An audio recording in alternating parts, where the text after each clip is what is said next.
आज हम आपको लेकर चले हैं एक ऐसे जगह पे जहाँ जाने से ही आप सबके कष्ट दूर हो जाते हैं। जहाँ के कुंड में स्नान करने से आपकी सारी शारीरिक कष्ट भी दूर हो जाता है। हर प्रकार की बीमारी हो या किसी प्रकार की मनोकामना हो, सभी का हल भगवान स्वयं ही यहाँ निकालते हैं। ये ऐसा स्थान है जहाँ जाने से आज भी आपकी सभी मनोकामनाएं पूर्ण होती है। आज भी यहाँ पे भगवान स्वयं ही विराजमान है और आपको साक्षात ही दर्शन देते हैं। बस मन में भक्ति होनी चाहिए, आपको साक्षात ही भगवान के दर्शन हो जाते हैं। ये एक ऐसा पवित्र स्थान है जहाँ जाकर उनके कुंड में स्नान करने से आपके जितने भी चर्म रोग वगैरह है सभी दूर हो जाते हैं। कहा जाता है कि इस जगह में आने से यहाँ भगवान का सच्चे हृदय से दर्शन करने मात्र से भी आपकी सारी मनोकामनाएं पूर्ण हो जाती है।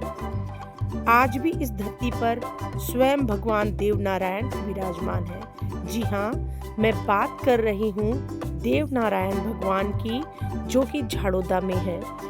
ये झाड़ोदा 12 जिले में स्थित अटरू तहसील के अंदर एक छोटा सा गांव है।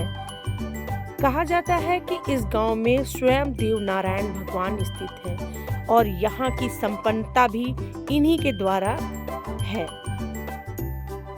गाइस, मैं बात कर रही हूँ इस कुंड की, जहाँ पे स्नान करने पर हमारे जितने भी चर्म से संबंधित रोग होते हैं सब कुछ ही दिनों में खत्म हो जाते हैं। इस कुंड में स्नान करने के लिए ना जाने कहां से लोग यहाँ पर आते हैं। लोग भारी संख्या में यहाँ पे जमा होते हैं और जब तक भगवान देव नारायण की आरती नहीं होती वो इस स्थान को नहीं छोड़ते हैं। लोग यहाँ पर इस कुंड से निकाले गए जल से अपने आप पर छिड़काव करते हैं या स्नान करते हैं।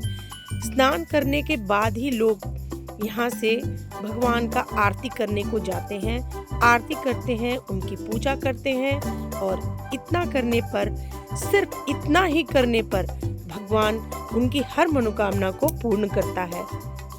गाइस, झाड़ोदा में स्थित एक छोटे से कुंड में जहाँ माना जाता है कि भगवान आज भी निवास करते हैं, इसका जीता जाता उदाहरण यहाँ के लोग स्वयं ही देते हैं कि यहाँ आज भी जितने भी प्रकार के चर्म रोग होते हैं मात्र इस कुंड के जल से स्नान करने से ही समाप्त हो जाते हैं।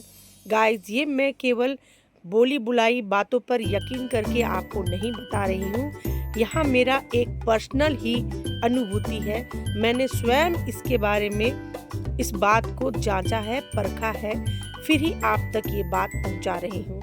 गाइस, अगर आपको किसी प्रकार की चर्म रोग है तो इसको हल करने के लिए आपको आना होगा लगभग 5 से लेकर 7 शनिवार को यहाँ, और यहाँ आकर इस कुंड से निकाले गए जल से आपको करना है स्नान। गाइस, यहाँ स्नान करने के बाद भगवान देव नारायण की स्तुति करने के लिए, उनका पूजन करने के लिए आपको उनका पूजन स्थान पर जाकर उनकी पूजा चढ़ानी होती है।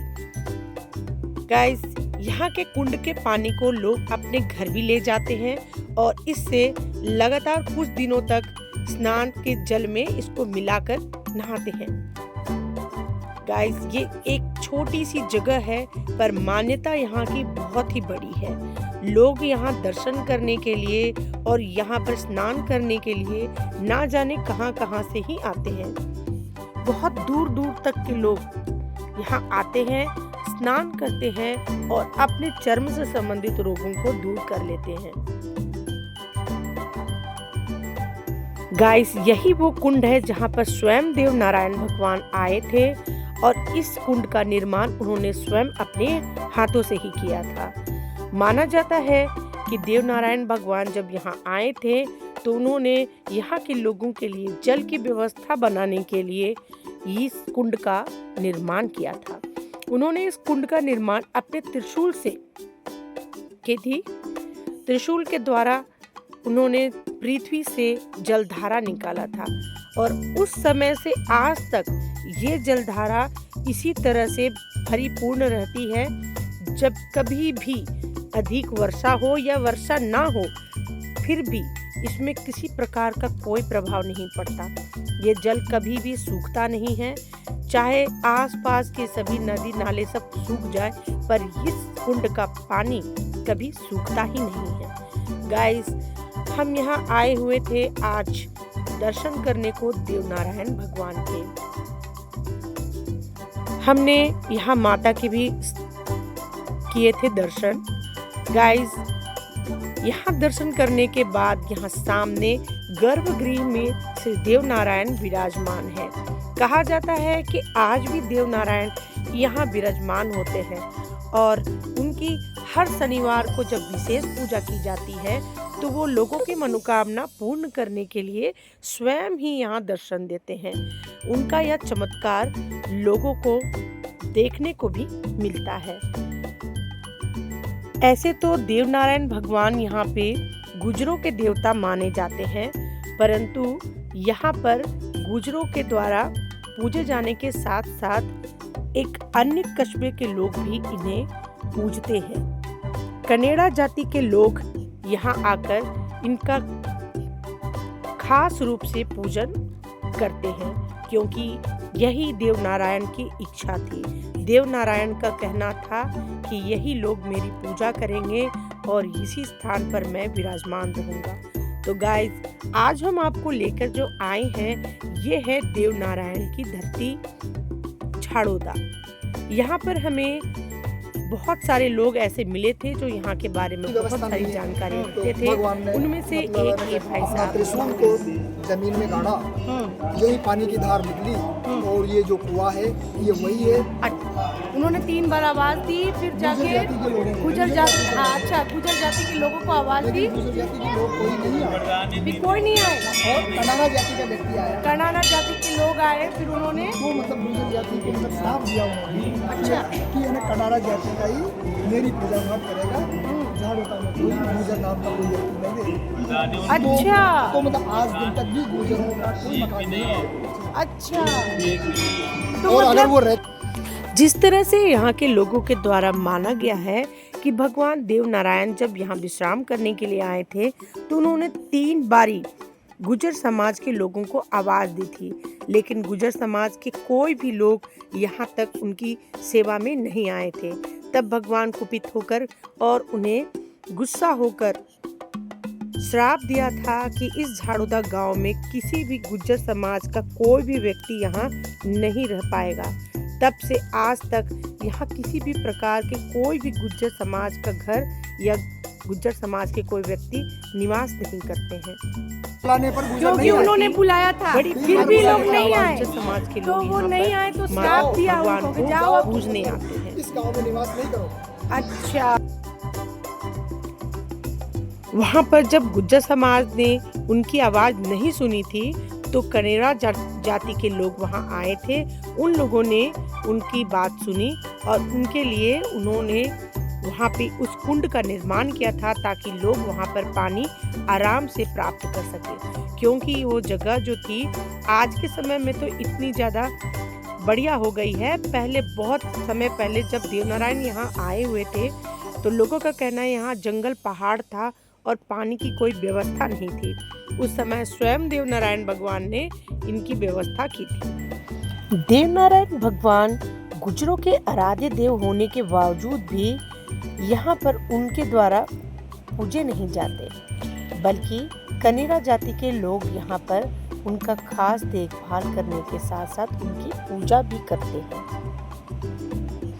गाइस, कलयुग में भी आज भी यहाँ पर देवनारायण जी विराजमान है और आज भी यहाँ पर इन्हें कलयुग का देवता माना जाता है। ऐसे चमत्कारी मंदिर में आने पर बहुत ही ज़्यादा आनंद की अनुभूति होती है। गाइस, आप भी यहाँ जरूर आएं। आज भी यहाँ भगवान देवनारायण के तरह तरह के चमत्कार देखने को मिलते हैं। लोगों का मानना है कि आज भी यहाँ देवनारायण लोगों की मनोकामना पूर्ण करने के लिए आते हैं और प्रत्येक शनिवार को पत्ता नीम के पाती चढ़ती है। इसका मतलब होता है कि अगर नीम की पत्तियां ईश्वर के पास चढ़ा दी जाती है और उससे काफी दूर कटोरा रखा जाता है। अगर जिस व्यक्ति की मनोकामना पूर्ण होनी होती है तो वो एक पत्ता उस कटोरे में आ जाता है। ये काम स्वयं ही होता है जब तक देवनारायण जी की आरती होती है।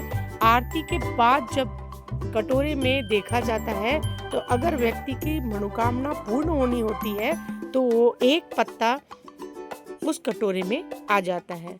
गाइस, इतना ही ज्यादा विचित्र ये बात सुनने को लग रहा है, पर यहाँ के लोग ये बताते हैं कि ऐसा होता ही है और आज भी यहाँ हमेशा ऐसा ही प्रत्येक शनिवार को यहाँ पर इतनी भीड़ होती है कि यहाँ लोगों को पाँव रखने का भी जगह नहीं मिल पाता। आप इसी से अनुमान लगा सकते हैं कि लोगों के मन में देव नारायण के प्रति कितनी आस्था है, लोगों के अंदर उनके प्रति कितना विश्वास है। गाइस, आप भी यहाँ पर आकर इस विश्वास की अनुभूति ले सकते हैं।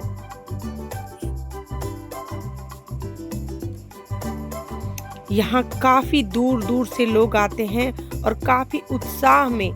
गाइस, जिस समय हम लोग यहाँ गए हुए थे वहाँ आरती संपन्न हो चुकी थी, नहीं तो आप आरती का नज़ारा में इतनी भीड़ होती है कि यहाँ लोगों को पाँव रखने की भी जगह नहीं मिल पाती। यहाँ के लोगों के द्वारा हमें बहुत सारी जानकारियाँ मिली, पर हम उनकी जुबानी नहीं सुना पाए। अफसोस इस बात का था कि YouTube की गाइडलाइन के अनुसार हमें किसी भी प्रकार का म्यूजिक सुनाना नहीं था, जो कि कॉपीराइट वाले थे। यहाँ के मंदिर में आज भी ऐसे चमत्कार देखने को मिलते हैं जिनका वर्णन सुनकर हर भक्त की आंखें नम हो जाती है।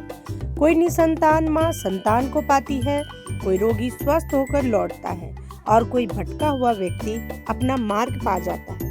इस मंदिर की दीवारें आज भी उनके नाम का जयघोष करती है। तो ये था देवनारायण मंदिर और उसका इतिहास। आस्था वही है जो मन को शांति दे और हृदय को भक्ति से भर दे। अगर आपको भी श्री देवनारायण जी की कृपा में विश्वास है तो इस वीडियो को लाइक करें, शेयर करें और कमेंट्स में लिखिए जय श्री देवनारायण जी महाराज की जय, ताकि उनकी कृपा आप पर और आपके परिवार पर सदैव बनी रहे। ऐसे ही भक्ति से भरे हुए एक अन्य वीडियो के साथ हम बहुत जल्द आपके सामने आएंगे। तो तब तक के लिए जय महादेव, जय भोलेनाथ, जय माता दी।